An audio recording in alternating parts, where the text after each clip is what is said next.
y'all? It's your girl Sakina, and I'm back with another review. This is my review for the Real Housewives of Atlanta. This is season 17, reunion part 2. Be sure to check us out tonight for the Whether You Like It or Not panel hosted by Socrates. It'll be at 8:30 Eastern Standard Time. Y'all know the drill. Y'all know what to do. See y'all later tonight. I am a bit anxious, overwhelmed, like still kind of in work mode a little bit. So please excuse me. I feel like the last hour of work kind of I was all over the place because I'm going to an expo tomorrow for work. So I'll be basically in the field, sort of kind of meeting some of my customers and all of that stuff. And I felt like the last hour of work was me just trying to prepare for that, pushing my cases out, reaching out to my backup, processing orders. And I do plan on working tomorrow in the afternoon, but just trying to make sure that I don't put extra work on my backup because I plan to come in later. So it's just like, just kind of feel like I'm still in that mode and I need to calm myself down. So if I feel a little tense or if it's all over the place, that is why. I just clocked out of work like a few minutes ago. And then on top of like trying to do work stuff, I was also doing notes for the review. So your girl is just like scatterbrained as hell. And I just need to woosah, calm down, bring it all back together, okay? I feel like it's funny because I was just talking to my cousins about this a few days ago. They was all talking about how they got ADHD and they on all these meds and stuff. And I'm like, look, y'all need to calm y'all anxious down, okay? You anxious hoes. And here I am trying to woosah, but the difference is I don't need medication and I'm real thankful for that. But I don't get anxious much, but I'm just a little overwhelmed right now. So, excuse me. We're going to get it together.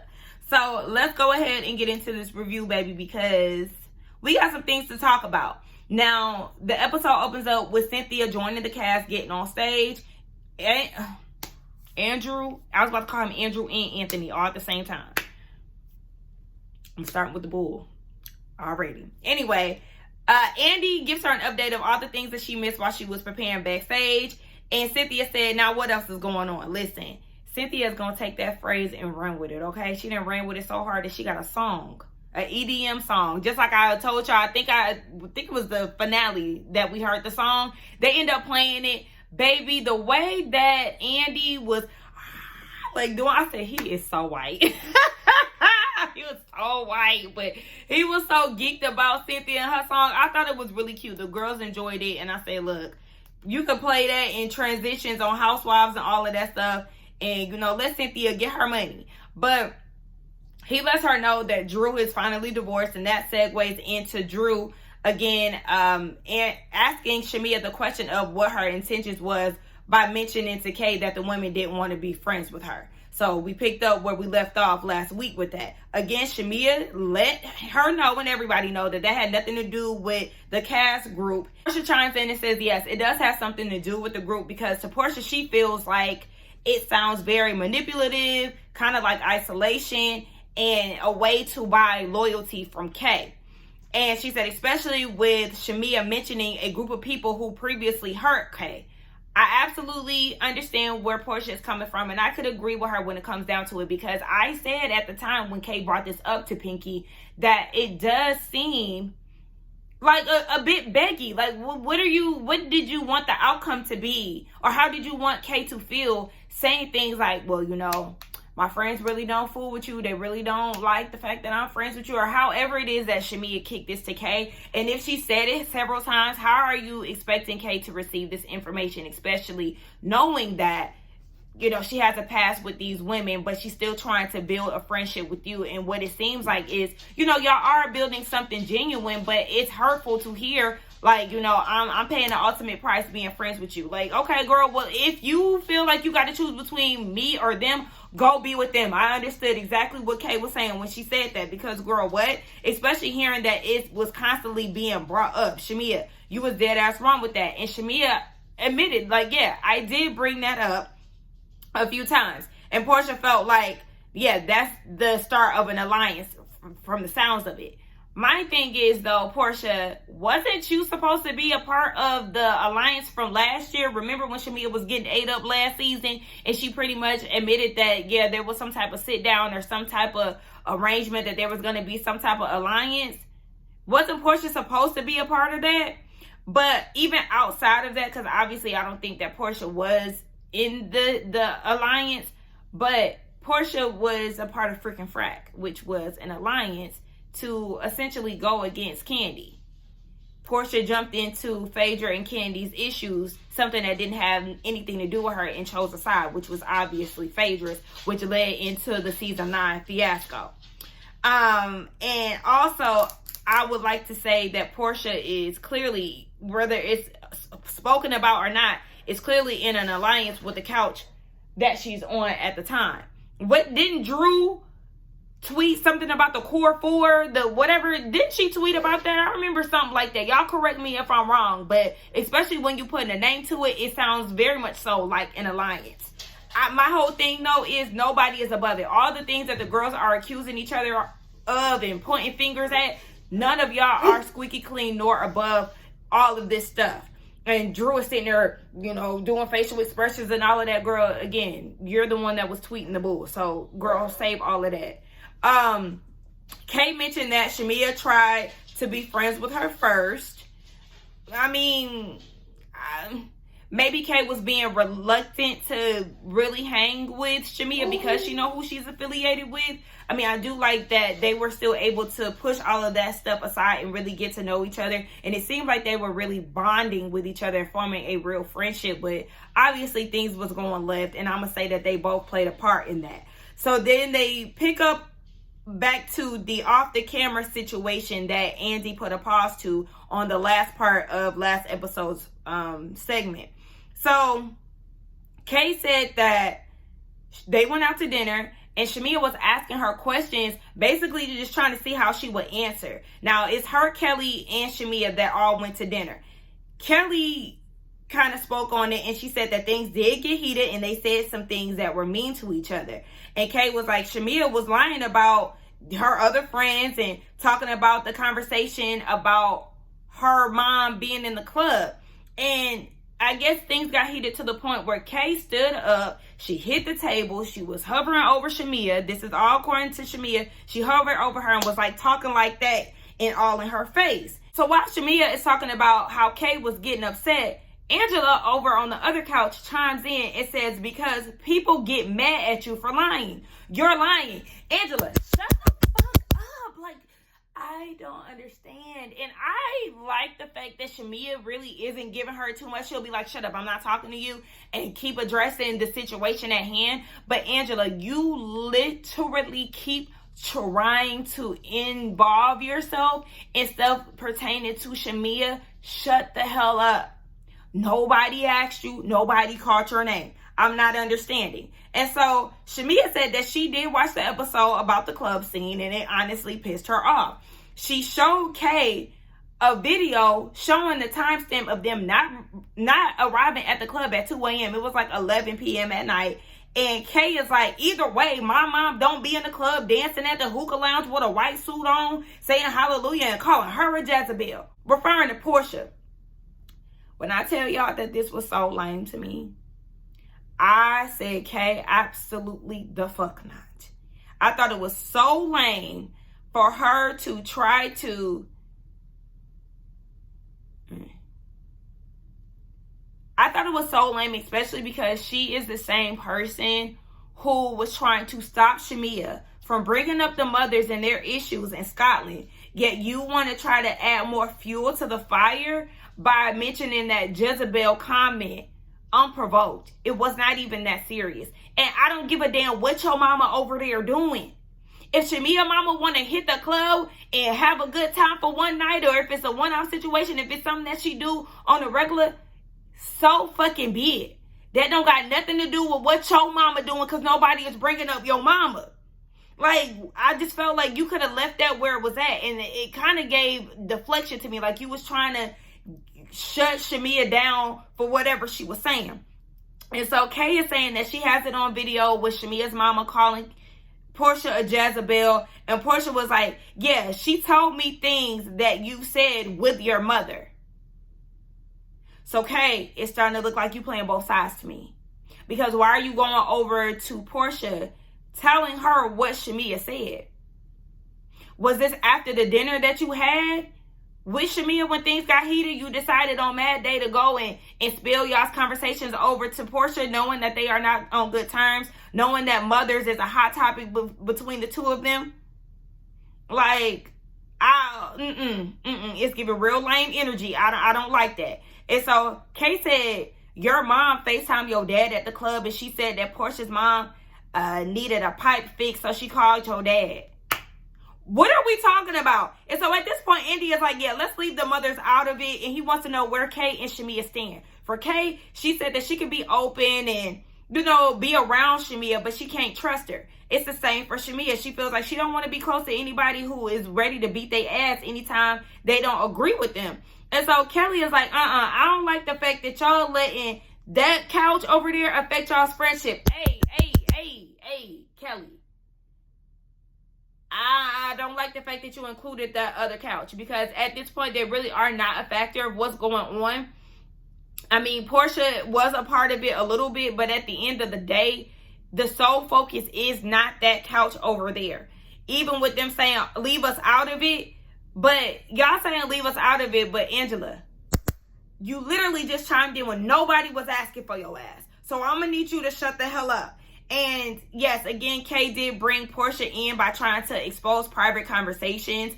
But again, that couch is not the reason for Shamia and Kay's fallout. So I just really felt like, Kelly, girl, shh, you be quiet. If you was going to try to, you know, bring them together without bringing other people up. Like, again, everybody just doing too much when it comes down to it.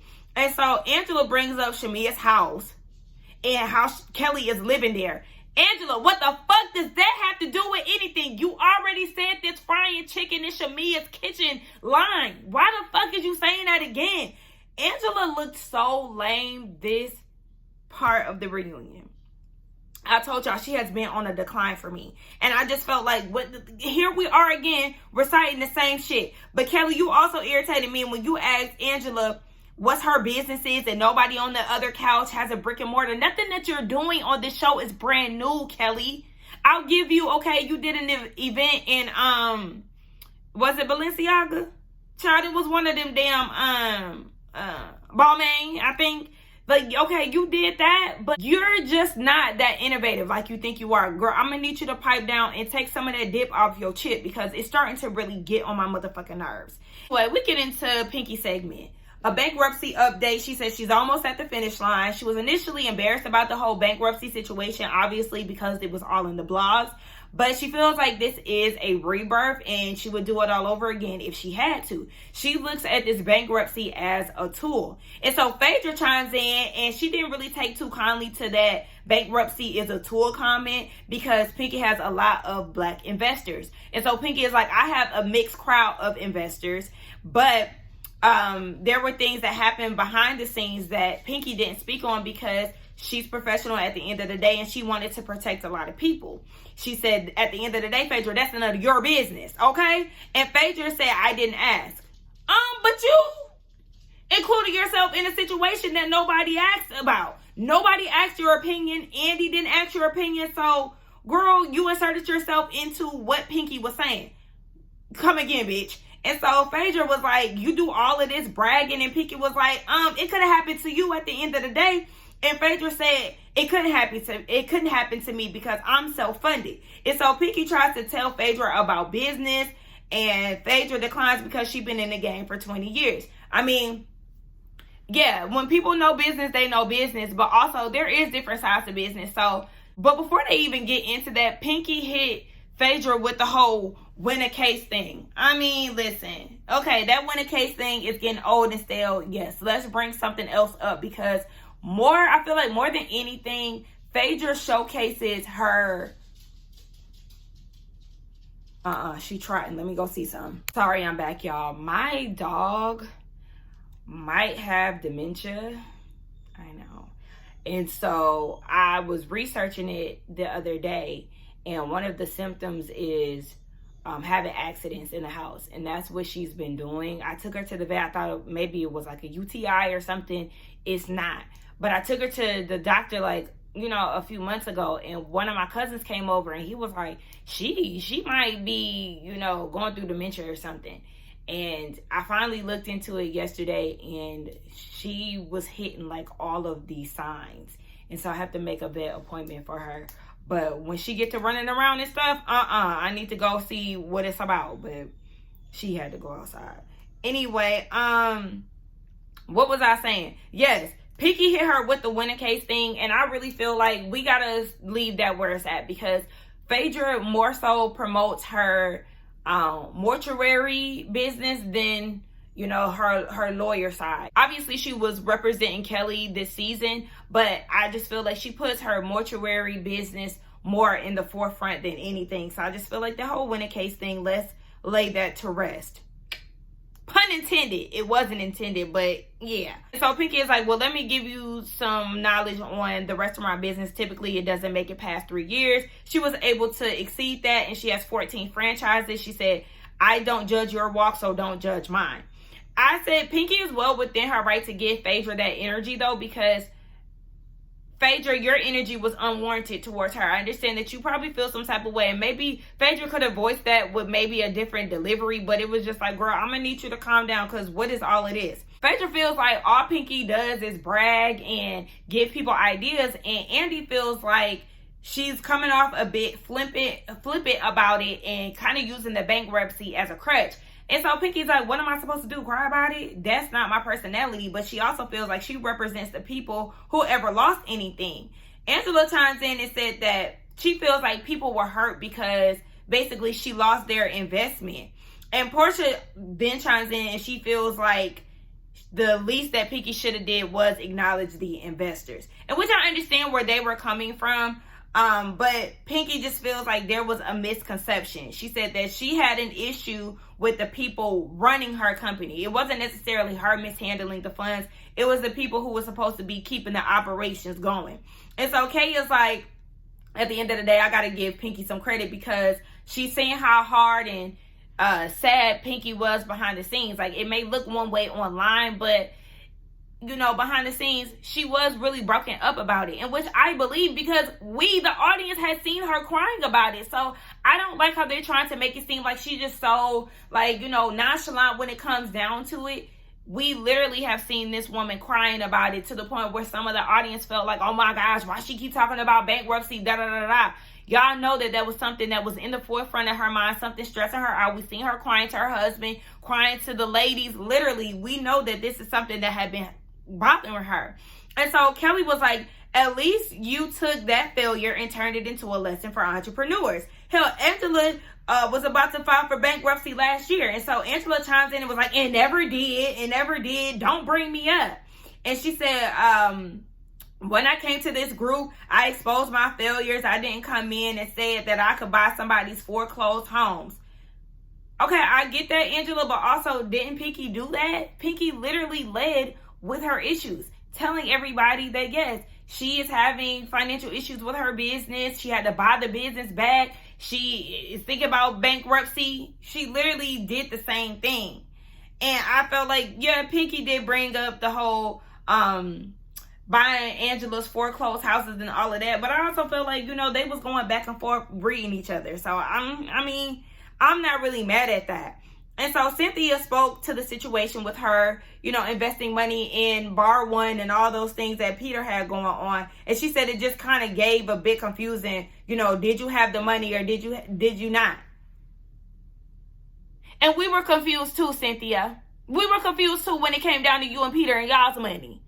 Like, you kept coughing out money to Peter, and it was failed business after failed business. Like, girl, Cynthia be getting on my motherfucking nerves. Like, literally, anytime that she chimes in, it's just like, girl, save it, because it's never neutral. Like, it just, let me move on. Cynthia literally got married in the midst of financial problems with Peter. Like, girl, stop. And you know, that scene where Angela was like, don't bring me up, and I didn't, that goes back to me watching Rodney's review last week. Shout out to him because he got his channel back. But when he was like, Angela just kind of basically gives off mean. Like, she always looking to like read somebody and stuff. That made me think about what he said, because I know Angela's clearly on the defense. You know, Kelly brought her up into the situation. Even though Kelly wasn't trying to be shady or anything, it was just like, damn, like, you so ready to pounce. Chill the fuck out. Like, wait, she's trying to, you know, help Pinky out in this situation because she's not alone. I honestly feel like she should have used herself as an example, because Kelly, you was thinking about filing bankruptcy too, girl. I don't know if she did or not, but that was like the three of them. They were definitely the bankruptcy bandits of the season. So, girl, stop. So, Andy also brought up Pinky's house being surrendered, but she said that was an investment property. That's not her personal home. And she also listed in her bankruptcy her personal expenses, things that she had to take care of, gas, her kids, and all of that stuff. I was trying to figure out why Phaedra was so motherfucking flustered. Like, she over there doing all, girl, for what? For what? For what? And I'm wondering, do y'all have that same energy for Drew? I think that's a valid question. And I'm with the people when y'all say that, yes, they did not bring up Drew and her situation thus far. We only on part 2. But I don't foresee them bringing it up on part 3, because the way that this shit going, like, y'all got all this fucking energy for somebody's business when y'all see Drew is supposedly not taking care of her motherfucking kids. Like, I'm gonna need y'all to calm the fuck down. So they get into Meatgate. Yes, it was Kelly, the one who was saying that Pinky was eating meat. And she ended up apologizing. And she said the reason why she thought that was because she would see Pinky at a steakhouse from time to time, I guess prior to them filming together. But she didn't know that the restaurant had a personalized menu for Pinky. And before anybody get in the comments and be like, oh no, da da da, steakhouses do cater to vegans. Believe it or not, Little Alley Steak in Buckhead, I took my best friend there for her 30th birthday, and they did have a tofu steak or whatever. The shit was nasty. That shit was nasty as fuck. But they do cater to the vegans, so shout out to them for having some vegan options, okay? It's very much so true. And so Shamia also apologizes to Phaedra, because she was like, when you was on the phone saying that Pinky owned a Jamaican restaurant, I thought you said that she was eating the meat. And so I was like, look, Shamia, at the end of the day, we know that you play a nasty game of telephone, okay? You hear what you want to hear, and I feel like this was strike one with you during this reunion.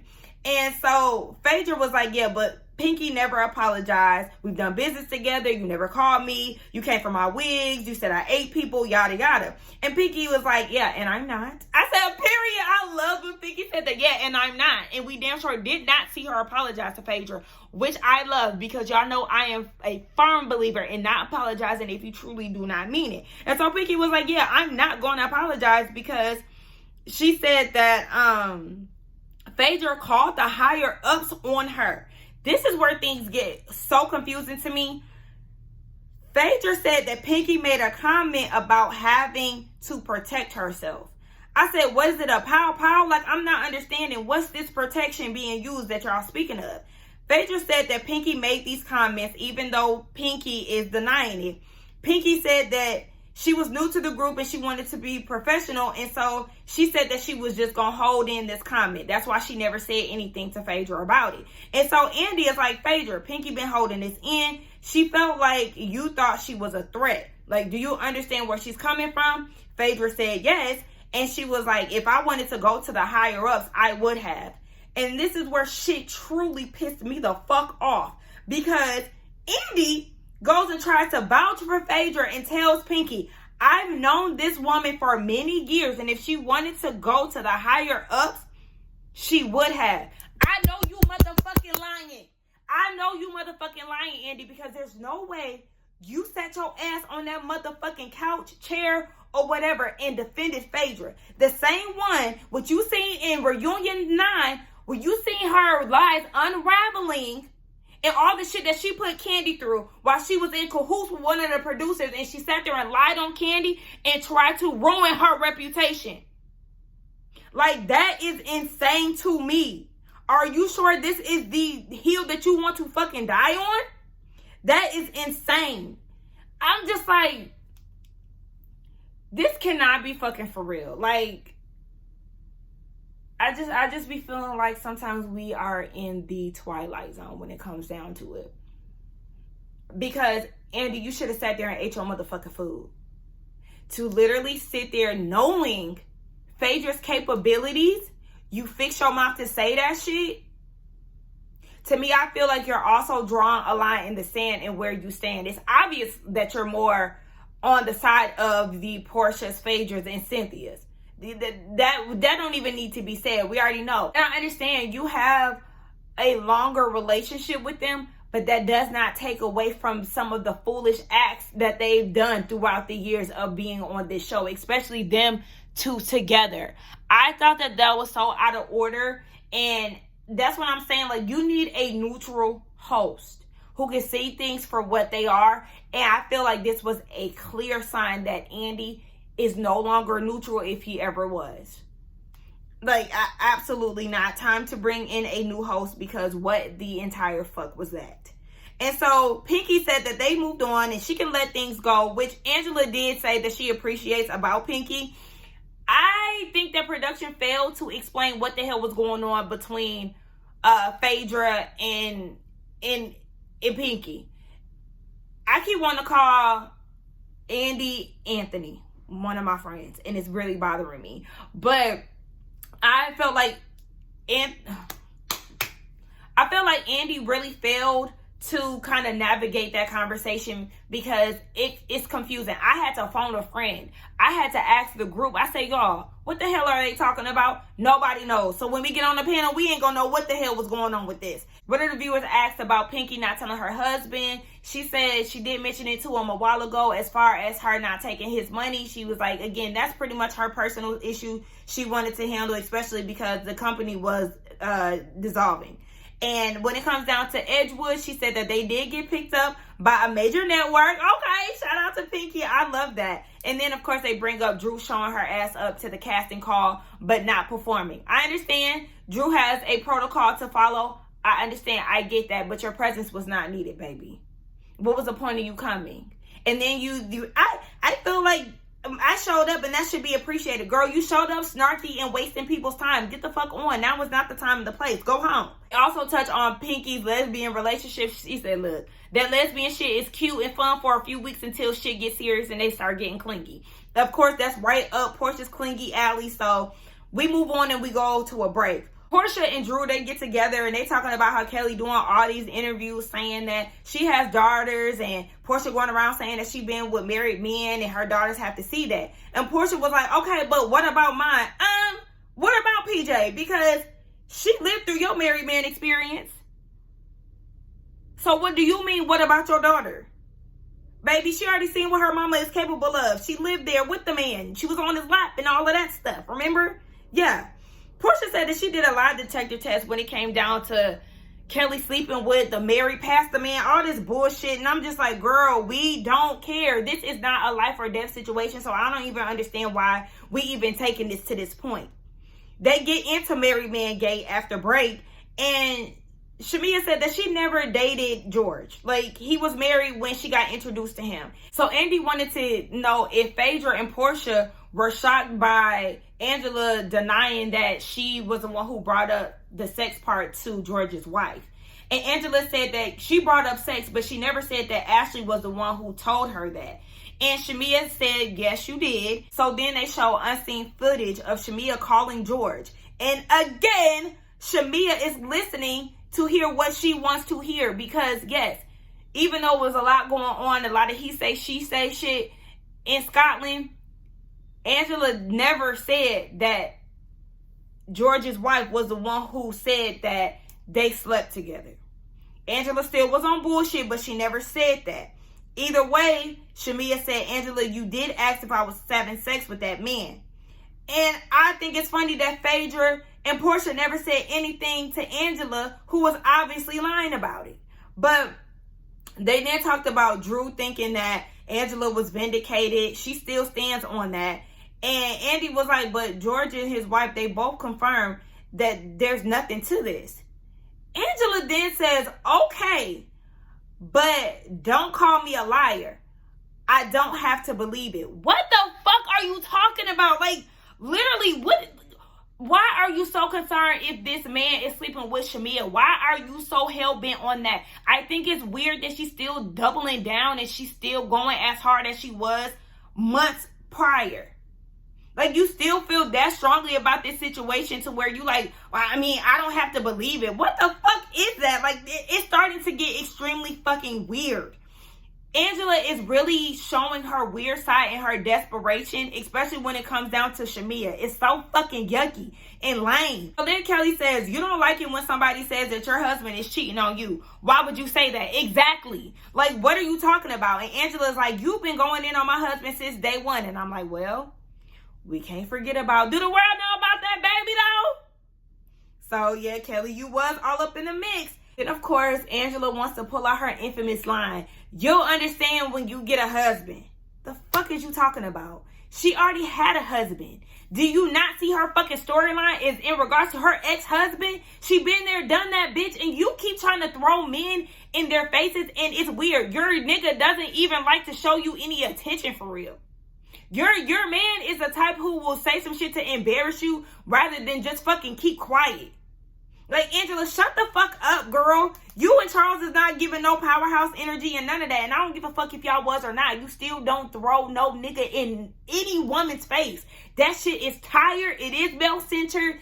Nobody gives a fuck about you and your man. Nobody should be idolizing anybody's relationship. Definitely not fucking Charles and Angela. The man won't even show you no fucking affection for real. And if that's their relationship, that's their relationship. But Angela, shut the fuck up. And so she says, my husband puts me in rooms. Your husband puts you in courtrooms. Okay, she ate that one little thing.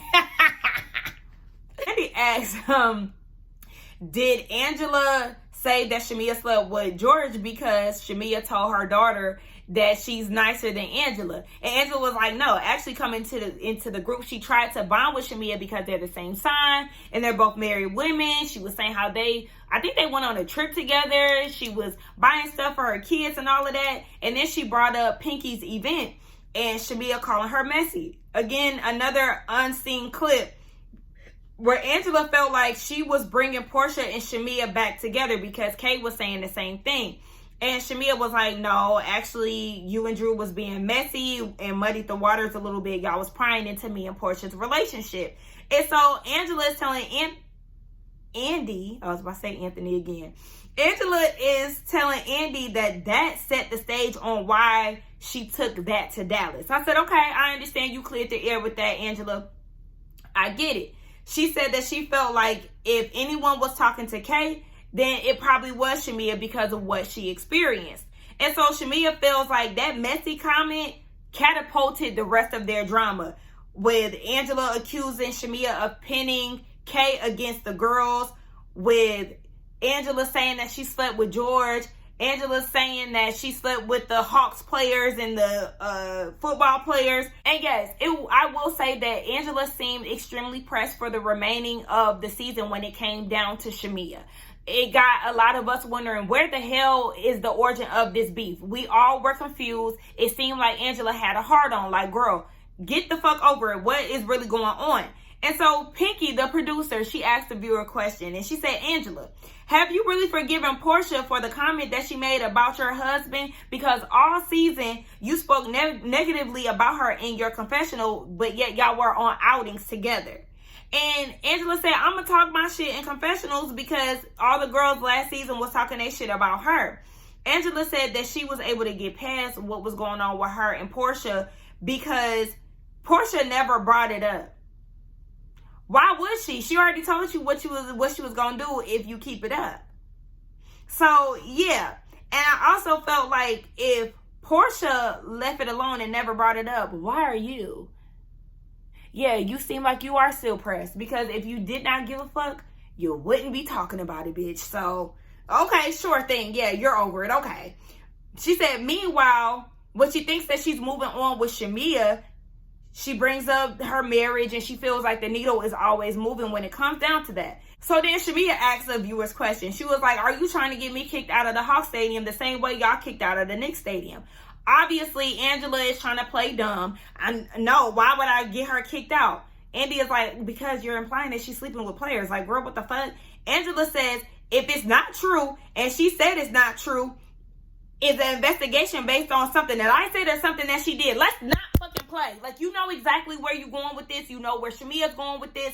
I don't like when people try to play dumb. You pulling that Drew shit when it really come down to it. And India's like, you're putting it on blast on national TV. Angela gave this weak-ass response talking about, and she called me LaToya Jackson on national TV, and I'm not receiving any royalty checks. That was lame as fuck. Like, take a shot every time I say something lame, because these bitches really on some lame shit this episode. Like, I just could not believe it. I really feel like at the end of the day, Angela is moving real weird with Shamea, and it really doesn't call for that. Like, I want Shamea to be on Angela's ass next season, because, girl, why the fuck is you so obsessed with me and who I'm fucking? A lot of them is too worried about each other's coochie, if we gonna keep it honest. Like I said, again, nobody is above it when it really comes down to all of this shit. Angela said that she never mentioned Shamea's husband, and she never mentioned anyone's husband. Lying fucking again. What do you mean? You may not have mentioned them directly, but first of all, you did say that Shamea's husband was ugly. You said that. But even outside of that, you mentioned Shamea's marriage, you mentioned Pinky's marriage. So again, let's stop trying to act like you don't talk about marriages. Shamea, let's get on you too, because of course you know that Angela was gonna take offense to you mentioning that her husband don't come home. Like, duh. And if she said that about your husband, you would feel some type of way about it too. Shamea feels that there's a double standard. Again, she will always point that out, and I feel like she should continue to do so. She said that you can come for somebody's marriage and no one says anything, even when the person has proof and, you know, debunks all of this shit. And she said no one says anything to her. Reverting back to Scotland and how nobody said anything to Angela when she was clearly lying on Shamea. So Angela said that there's no coming back for the two of them, especially with her being served with a cease and desist. So Shamea is like, yes, the document says that you either need to say the names of the players, the people who told you this information, or shut your motherfucking mouth, cease and desist.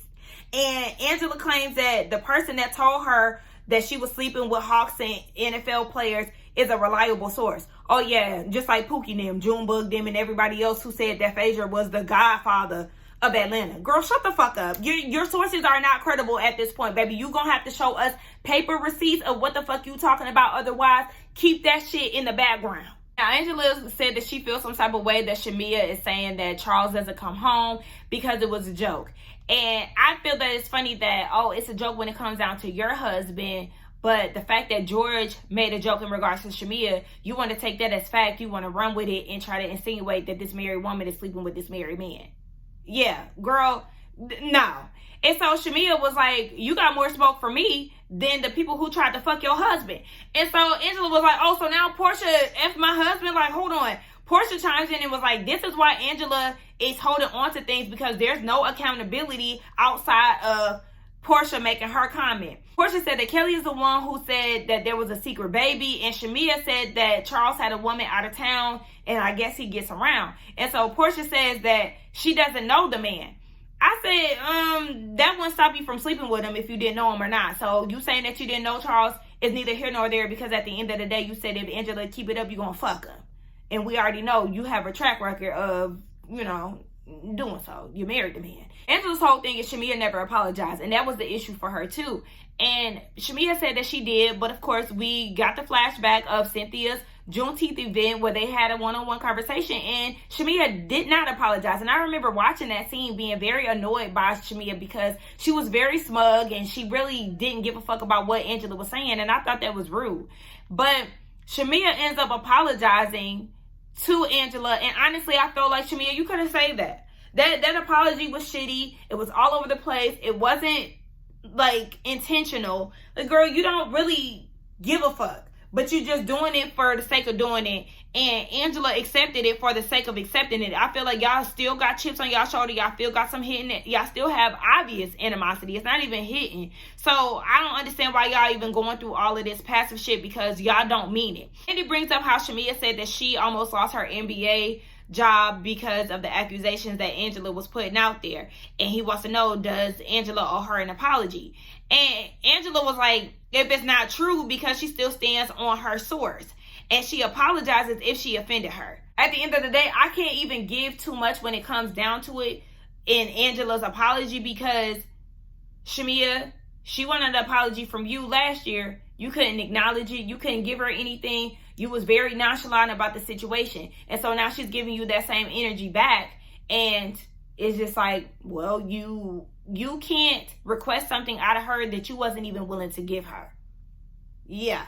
Even though at the end of the day, I do feel like putting somebody's livelihood on the line is out of order. It's wrong as fuck. We get into Pastorgate, and Porsha's issue with Kelly is they made up, and then Kelly was doing interviews still bringing the shit up. Porsha brings up how she did the lie detector test and she passed. Okay, at the end of the day, this doesn't matter. This was underwhelming. This was a flop, because it's not like she came out with a document showing anything. We already know that lie detector tests are not admissible in court. And so it's like, what are we doing here? This was pointless as fuck. We move on to Kelly and her viewer question. It was directed towards Phaedra. She wanted to know, why do you feel the need to protect a cheating man's infidelities? Does that truly protect a family or your lives? I said, oh, okay now. And so Phaedra said that her and her client have no issues, and plus she wasn't the one that basically brought it to the show. Kelly's whole thing is, I'm your client too. You never asked me about it. I'm bothered by this. And you went on to basically take on Porsha's claims. And Phaedra was like, that's because I talked to my client. Kelly said, you co-signed the same person who got you fired the last time you was on this show. Thank you. Hello. I don't know if the girls are reading the tweets. Obviously they are, because they are saying a lot of stuff that the viewers have been saying online in reviews and everything else. Absolutely. And I'm happy that they are taking this and saying this to the ladies' faces. And then, of course, Porsha's like, good job, fan. Absolutely not. I think it's real crazy that Porsha and Phaedra are still in cahoots after all the shit that they've been through with season 9. Like, you would think that they would dial back all these fucking allegations, especially if there is no proof involved. I don't give a fuck about no lie detector test. And when Porsha was saying that good fan shit to Kelly, I would hit her with, yeah, and congrats to being the biggest fucking loser who never truly evolved on this goddamn show. Like, bitch, you still lying and still chasing dick for a lifestyle that clearly you can't create on your own. Like, bitch, don't play with me. And I know that Porsha has money. Obviously, she got money. But, yes, she's using these marriages to get a leg up, get a step ahead. And it's like, girl, like, you got your own shit. You can really play this shit and do this shit your own way. But instead, you rely on getting married to other people as a way to come up. Like, girl, stop. Kelly is saying that there is some underlying issues between the two of them, because apparently they dated the same man, and Claudia Jordan was the one that was saying this. Like, damn, what? Claudia is all up in y'all motherfucking mix. I don't watch Carlos King's show and none of that, but it seemed like, baby, just bring Claudia back to the show, because that's clearly what the fuck she wants. At this point, Shamia tries to chime in, and Porsha was like, you be quiet before I spill what you had going on BET weekend too. So y'all want me to believe that everybody was just creeping and cheating and having all kind of late night affairs with folks down in LA at the BET Award weekend? I'm not believing that. And so at this point, we already know that Kelly and Porsha, they not seeing eye to eye, and I don't know if they ever will. That was the end of the review. I'm over Porsha's lies. I'm over Angela chiming in, being Porsha's flunky, being lame, weak, and a fucking flop. I'm tired of Phaedra and all that energy that she was giving Pinky. Like, girl, I'm gonna need you to calm the fuck down. I'm annoyed that nobody has yet said anything about Drew and her situation, what she had in the blogs, because her uterus was waiting on the story to tell. And what else? And that was a Potomac reference. I kind of fried it, but y'all know what the hell I mean. And what else? I don't know. Those were the things that kind of just got on my nerves. Kelly, I was annoyed with her shifting the blame to the other side of the couch. Shamia, you can't remember what the fuck was being said. And I'm annoyed with you for bringing up the whole Porsha and Shamia thing. Like, girl, stop. You flip-flopping and you playing both sides too. And shit, the only one I don't got something to say about is Pinky. Like, at the end of the day, she the only one that's not getting on my nerves. Let's get down in the comments and talk, y'all. Do not forget to like, comment, subscribe to my channel. And I will see y'all tonight for the panel and for the third part of the reunion next week. Bye.